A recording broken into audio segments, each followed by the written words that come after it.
ಇವತ್ತು ನನ್ನ ಲೈಫಲ್ಲಿ ಜನ ಕುಡಿಯುವ ನೀರಿಗೆ ಎಷ್ಟು ಕಷ್ಟಪಡ್ತಾರೆ ಅಂತ ನೋಡಿದೆ. ಇನ್ನೊಂದು ಕಡೆ ಕನ್ಯಾಕುಮಾರಿಲಿ 3 ಕಡೆಯಿಂದ ಸೇರೋ ಆ ಸಮುದ್ರನ ನನ್ನ ಕಣ್ಮುಂದೆ ನೋಡಿದೆ. Day 5 to the last land of India. ನಮಸ್ತೆ ಕರ್ನಾಟಕ, ನಾನು ನಿಮ್ಮ ಗೌತಮ್ ಗೌಡ.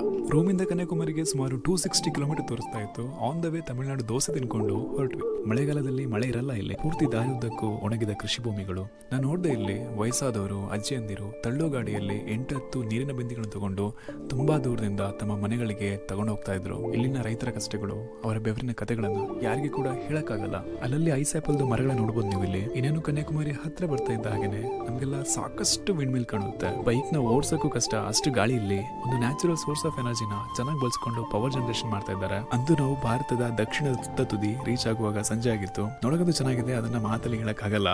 ಸ್ವಾಮಿ ವಿವೇಕಾನಂದ ಸ್ಟ್ಯಾಚ್ಯೂಗೆ ಇವಾಗ ಬೋಟಲ್ ಕೂಡ ಹೋಗ್ಬೋದು, ಆದ್ರೆ ಸಂಜೆ 4 ಗಂಟೆಗೆ ಕ್ಲೋಸ್ ಆಗುತ್ತೆ. ಹಾಗಾಗಿ ದೂರದಿಂದಲೇ ನೋಡ್ಕೊಂಡ್ವಿ. ಈ ಜಾಗ ನಾನು ಯಾವತ್ತೂ ಲೈಫಲ್ಲಿ ಮರೆಯಕ್ಕಾಗಲ್ಲ. ಆ ಅಲೆಗಳ ಸದ್ದು, ಹಳೆ ಕಾಲದ ಆ ಕಟ್ಟಡ, ಸ್ಟ್ಯಾಚ್ಯೂ, ಆ ಗಾಳಿ ಒಂದ್ಸಲ ನೀವು ನೋಡ್ಬೇಕು. ವಿಡಿಯೋ ಇಷ್ಟ ಆಗಿದ್ರೆ ಫಾಲೋ ಮಾಡ್ಕೊಳ್ಳಿ. ಸಿಗೋಣ ಹಾಗಾದ್ರೆ.